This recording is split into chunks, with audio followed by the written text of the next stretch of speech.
ఎక్కడైనా అమ్ముకొని ఎవరికైనా అమ్ముకొని కనీస మద్దతు ధరకు గ్యారంటీ చట్టాల్లో ఎందుకు పెట్టలేదు? మినిమం సపోర్ట్ ప్రైస్ కంటే తక్కువ కొంటే ఊరుకోం అని కేంద్ర ప్రభుత్వం ఎందుకు గ్యారంటీ ఇవ్వలేకపోయింది అనేది. సరే, రేవంత్ గారు చాలా పాయింట్స్ లేవనెత్తారు. అవి అందులో టెక్నికాలిటీస్ ఉన్నా చివరికి ఆయన వచ్చింది కూడా అదే పాయింట్ దగ్గరికి.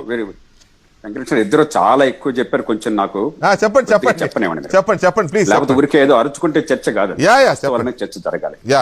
మొదటిది మార్కెట్ల రద్దు అని మళ్ళీ మళ్ళీ వచ్చింది. ఎక్కడండి మార్కెట్ రద్దు చేసింది? రెండోది బీహార్ ను గురించి మాట్లాడదు. నాకు తెలిసిన బీహార్ రైతులు ఉద్యమాలు చేయట్లేదే. బీహార్ లో మొన్న బీజేపీని గెలిపించారే. అంత అన్యాయం జరిగితే తెలంగాణలో, ఆంధ్రప్రదేశ్లో, మహారాష్ట్రలో, కర్ణాటకలో, తమిళనాడులో, మధ్యప్రదేశ్లో రైతులు లేరా? ఒరిస్సాలో ఒక్కళ్ళు ఎదురు జరగట్లేదే. ఆంధ్రప్రదేశ్లో ముఖ్యమంత్రి గారు, ప్రతిపక్ష పార్టీ కాంగ్రెస్ ఇద్దరు వ్యతిరేకించారు. రైతులు గౌరవం చేశారా? ఒక్క ప్రాంతంలోనే కొన్ని ప్రత్యేక కారణాల వల్ల వచ్చింది. వీళ్ళందరూ రైతులు కదా. అంటే మహారాష్ట్ర రైతులకు ఏమీ తెలియదా వ్యవసాయం అంటే? మనం మాత్రమే తెలుసా? అంటే భారతదేశంలో ఒక పంజాబ్ లో ఉన్న రైతులకు మాత్రమే, అది కూడా పంజాబ్ లో గోధుమ పండించే రైతులకు మాత్రమే వ్యవసాయం తెలుసు. మిగతా వాళ్ళందరూ దద్దమ్మలు, వాళ్ళ ప్రయోజనాలు వాళ్ళకి తెలియవు. మనం చెప్పాలి వాళ్ళకి. చిన్న బ్రేకింగ్ వచ్చింది ఈ అంశానికి సంబంధించి. ఇదే అంశానికి కేంద్ర ప్రభుత్వం నుంచి, అది చదివినాక మీరు కంటిన్యూ చేయండి. చిన్న 4 పాయింట్లు చదివి వినిపిస్తాను. సారీ అడ్డుపడుతున్నాను. రైతు సంఘాలతో అసంపూర్తిగా ముగిసిన కేంద్రం చర్చలు.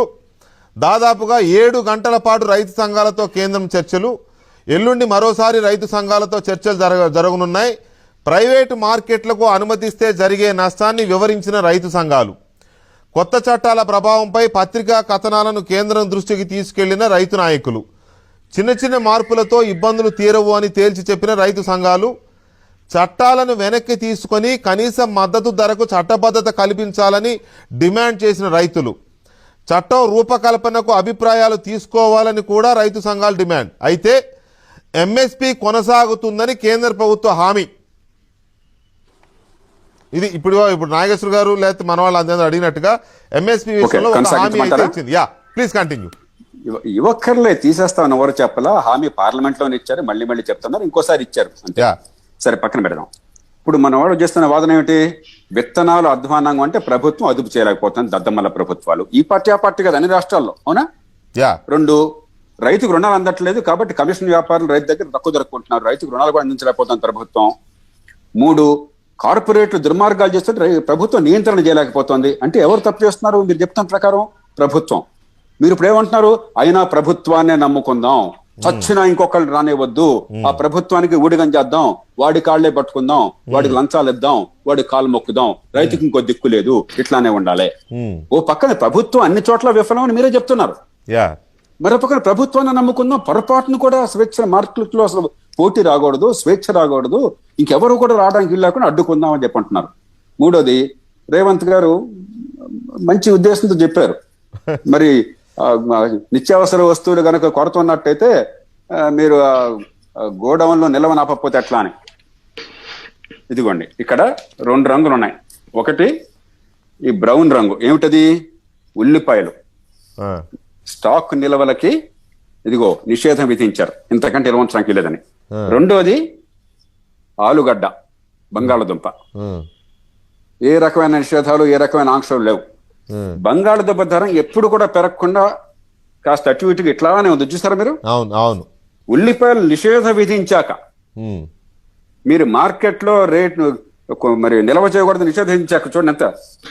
అవును, అప్ అండ్ డౌన్ చాలా ఎక్కువ ఉన్నాయి. ఇవన్నీ కూడా 1940ల దశకంలో 2వ ప్రపంచ యుద్ధంలో తీవ్రమైన ఆహార కొరత ఉండి యుద్ధ భూమిలో ఉన్న సైనికులకు ఆహారం అందకపోతే ప్రపంచం నాశనం అయిపోతుందన్న భయంతో బ్రిటన్ నుంచి, అమెరికా నుంచి మన దేశం దాకా ఆనాడు ఈ రేషనింగ్, ఈ నిత్యావసర వస్తువుల చట్టం లాంటివి పెట్టారు. మనకి ఇంకా మన మనసులో ఆ భావం పోలా. 8,30,00,000 టన్నుల ఆహార ధాన్యాలు మన గోడౌన్లో మూలుగుతున్నాయి. ప్రపంచంలో ఏ దేశంలో 8 కోట్ల టన్నుల ఆహార ధాన్యాలు ప్రభుత్వ గిడ్డంగుల్లో ఉండవు. మూర్ఖులు మాత్రమే అట్లా నిల్వ ఉంచుకుంటారు అవసరం లేని సరుకుని, అలా ఉత్పత్తి చేస్తారు. మనం ఇంకా 40ల ప్రపంచంలో ఉన్నాం. నిత్యావసర వస్తువుల చట్టం పెట్టాలి. ఇక్కడ ఉన్న వాళ్ళందరిలో ఆ చట్టాన్ని అమలు చేసిన వాడిని నేను. ఎంత కట్టుదిట్టంగా అమలు చేస్తున్నా మీరు కనుక్కోండి. ఎంత దుర్మార్గం చట్టం కదా సివిల్ సప్లైస్ కి. కలెక్టర్ చేతిలో ఉంటుంది అధికారం అంతా కూడా. ఇంతకంటే దుర్మార్గపు చట్టం రైతులకి ఇంకొకటి లేదు. ఇంతకంటే దుర్మార్గపు చట్టం ఇంకోట్లేదు. ఆ దుర్మార్గపు చట్టాన్ని వాడే కదా 2011-12 పక్క రాష్ట్రంలో రేటు ఉంటే పక్కన అమ్మకుండా నిషేధించారు. ఆ దుర్మార్గపు చట్టం ఉందా కాబట్టి కదా భారతదేశంలో బోళంత నిలవ ఉంటే విదేశాల్లో రేటు ఉంటే ఎగుమతి లేకుండా నిషేధించారు. ఆనాడు మళ్ళీ 2012లోనే అందరిని కూర్చోబెట్టి అన్ని పార్టీలను కలిపి గట్టిగా పోరాడి ప్రధానమంత్రి గారి దగ్గరికి పోయి ఏమయ్యా ఇక్కడ ఇంత నిలవ ఉంది, రేటు తగ్గిపోతుంది, ప్రపంచంలో రేటు ఉంది, సిగ్గుందా మనకంటే అప్పుడు ఎక్స్పోర్ట్ మార్కెట్ మనకు మొట్టమొదటిసారిగా బియ్యానికి అనుమతించారు. అప్పటి నుంచి ఇప్పటిదాకా భారతదేశం ప్రపంచం నెంబర్ 1 ఎక్స్పోర్టర్ బియ్యంలో. దానిలో ప్రధానంగా తెలుగు రాష్ట్రాల నుంచి వెళుతోంది. ఈ చట్టాన్ని ఉపయోగించే మనంతా ఆపుతుంది. రైతుకి సంఖ్యలు ఎక్కడ వేశారు అంటే ఈ సంఖ్యలు. చిన్ననాడు నేను గ్రామంలో ఉన్నప్పుడు నాకు గుర్తుంది, మా ముసలి తాతగారు తహసీల్దార్ గారు ఊరికి వచ్చారని చెప్పంటే ఊళ్ళో పెద్ద రైతులంతా పారిపోయారండి పొలాల్లోకి. ఆనాడు ప్రొడ్యూసర్స్ లెవీ అని ఉండేది. నిత్యావసర వస్తువులు ఇప్పుడు కనీసం మిల్లర్స్ లెవీ పెట్టారు. ఆనాడు ప్రొడ్యూసర్ నుంచి ప్రత్యేకించుకునేవాళ్ళు. అధికారులు వస్తున్నారంటే హడలిపోయేవారు. లంచాలు, భయం. మన ప్రజల్ని మనం నేరస్తులుగా చిత్రించాం, మన ప్రజల్ని బానిసత్వంలో పెట్టాం, వ్యవసాయానికి స్వేచ్ఛ లేకుండా చేశాం. అదేమంటే ఈ మాటలు చెప్పాం. సివిల్ సప్లై శాఖలో ఒక ఉద్యోగి, చిన్న స్థాయి ఉద్యోగి, పెద్ద స్థాయి ఎక్కర్లా, వాడి పోస్టింగ్ కి రవీంద్ర రెడ్డి గారిని అడగండి ఎన్ని లక్షల రూపాయలు పలుకుతుందో, ఎంత పైరు చేయాల్సి వస్తుందో. ఒక జిల్లా సివిల్ సప్లైస్ ఆఫీసర్ ₹1,00,00,000 పోస్టింగ్ కి. ఎఫ్సిఐ గోడౌన్ లో ప్రొక్యూర్మెంట్ చేస్తున్నప్పుడు 26 మందికి లంచాలు ఇవ్వాలి కింద నుంచి పైదాకా. కొన్ని జిల్లాల్లో సర్క్యులర్లు ఇచ్చుకున్నారు, వీడికి ఇంత ఇవ్వాలి, ఎందుకంటే అందరికి అర్థం కావట్లేదు ఎంతమందికి. ఇది ఈ సివిల్ సప్ మీరు నిత్యావసర వస్తువుల చట్టం వల్ల జరిగే గొప్ప మేలు ఏంటంటే లంచగొండితనం. రైతులకు వ్యతిరేకంగా రైతుకు రేటు రాకుండా చంపేయటం. ఉల్లిగడ్డల ధర కాస్త పెరిగితే మీరు కొద్దిగా పూర్తిగానండి, మీరు అన్ని సమాధానం చెప్తాను. చాలా మాట్లాడినిచ్చారు, చాలా వాస్తవాలు కానీ మాట్లాడినిచ్చారు, ఏదో ఎమోషనల్ గా మాట్లాడినిచ్చారు. కొంచెం వాస్తవాలు రానియండి ప్రజలు. ఉల్లిగడ్డ ధర ₹10 పెరిగితే మన కళ్ళన్నీ మండిపోతాయి. అవును, ₹3 వస్తే పట్టించుకున్న ఆతురు లేడు. మన కోవిడ్ నేపథ్యంలో ఏప్రిల్ మే మాసాల్లో నేను ఇంటి దగ్గర ఉండి ₹8 ఇంటి దగ్గరకు వస్తే బండి వాడి దగ్గర నాకు సిగ్గేసింది. ₹8 కొంటున్నానంటే అక్కడ బహుశా రైతు ₹2 వస్తుంది. ఒక్కడ పట్టించుకున్న ఆతురు లేడు. నిత్యావసర వస్తువులు ఎవరి కోసం అండి? రైతుని చంపటం కోసం, రైతు ధర నిలబడడం కోసం కాదు, రైతుకు ధర రాకుండా కుంగిపోవటం కోసం. కాబట్టి నిత్యావసర వస్తువుల చట్టం కంటే దుర్మార్గమైన చట్టం రైతులకు మరొకటి లేదు. నేను నిర్ద్వంద్వంగా చెప్తున్నాను. ఇదేదో రైతులకు మంచి చేస్తున్న భ్రమలో మీరుంటే అది భ్రమ తప్ప వాస్తవం కాదు. ఇలాంటి భ్రమల్లో బతికే 91 దాకా దేశాన్ని మనం నాశనం చేశాం. ఇంకా ఇందాక చెప్పాను, కర్ణాటక, తమిళనాడు, ఆంధ్రప్రదేశ్, మరి తెలంగాణ ఒక్క రైతు మాట్లాడట్లా. మీరు ఎంతసేపటికి పంజాబ్ బీహార్ గురించి ఇంత మాట్లాడారు. ఒక్క బీహార్ రైతు నాకు తెలిసి ఉద్యమం చేయట్లా. మనకి 2 రకాల రైతు ఉద్యమాల్లో 2 రకాల ధోరణులు ఉన్నాయి. ఒకటి తెక్కాయత్ పద్ధతి, జాట్ నాయకుడు. ఏంటి? నాకు ఫెర్టిలైజర్ బాగా ఇచ్చే ఫ్రీగా, నాకు ఎంఎస్పి బాగా పెంచేసి, అంటే నాకు నువ్వేదన్నా ఇచ్చే బాబు నేను ఆధారపడతాను.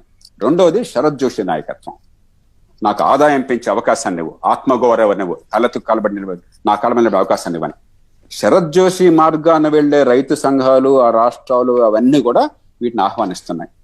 పాతకాల పద్ధతుల్లో ప్రభుత్వం, సర్కారు వారే దేవుడు, వారి దగ్గర నేను పొందకపోతే నాకు బతుకు లేదు, మీ మీద ఆధారపడినాను, బాబు నాకు కొంచెం ఇవ్వండి అని చెప్పని అడుగుతున్నటువంటి ఆలోచన ఉన్నవాళ్ళు ప్రధానంగా ఇప్పుడు ఎవరక్కడ ఉద్యమం చేస్తున్నది? సిక్కుల్లో జాట్ సిక్కులు. అవును, పంజాబ్, హర్యానా, పశ్చిమ యూపీలో కొద్ది ప్రాంతాలు, మిగతా ఎవరు లేరు. గమనించారా? ఆవేదన నిజమైనది. ఆవేదన నిజమైన మాత్రం చేత, ఆవేశం నిజమైన మాత్రం చేత తర్కబద్ధమైనది కాదు, వాస్తవబద్ధమైనది కాదు. మనం నిజంగా నేను రైతు కోసం నేను జీవితం అంతా కూడా పనిచేసిన వాడిని కాబట్టి నేను ధీమాగా చెప్పగలను. ఇవాళ ఒక రోజు రైతు కోసం సడన్ గా మాట్లాడట్లా. ఇందాక రేవంత్ చెప్పారు, మీరు ఒకసారి ప్రకాశం జిల్లా అడగండి, తూర్పుగోదావరి అడగండి, సహకార సంఘాల్లో రాష్ట్రంలో ఎక్కడైనా అడగండి, కర్ణాటకలో అడగండి, మరో చోట అడగండి. రైతుల కోసం ఎంత చేశానని చెప్పిన ఒక అధికారిగా కానీ తర్వాత కానీ. కాబట్టి రైతుల కోసం, రైతుల ఆదాయం కోసం ప్రాణం ఇచ్చే మనిషిని. మనకు సమస్య ఎక్కడ వచ్చిందంటే ప్రభుత్వాలు దీన్ని అద్భుతంగా చూపెడుతున్నాయి. అద్భుతం కాదు ఇది, ఇది పెద్ద విప్లవం కాదు. ఖచ్చితంగా కొంత వెసులుబాటు వస్తుంది, రేటు పెరిగే అవకాశం వస్తుంది, కొంత మార్కెట్ నిలబడుతుంది. కానీ ఇది సర్వరంగా కాదు, ఇంకెన్నో చేయాలి రైతుల కోసం అని చెప్పని. ఉదాహరణకి వ్యవసాయంలో ₹100 వినియోగదారుడు కొంటుంటే రైతుకి సగటున ₹20-25 వస్తుంది. మధ్యలో 6 దళారులు ఉన్నారు. ఈ దూరాన్ని తగ్గించి రిటైల్ చైన్స్ పెద్ద ఎత్తున మార్కెట్లోకి వస్తే మీకు రైతుకి ఈ ₹100లో ₹65 వస్తుంది.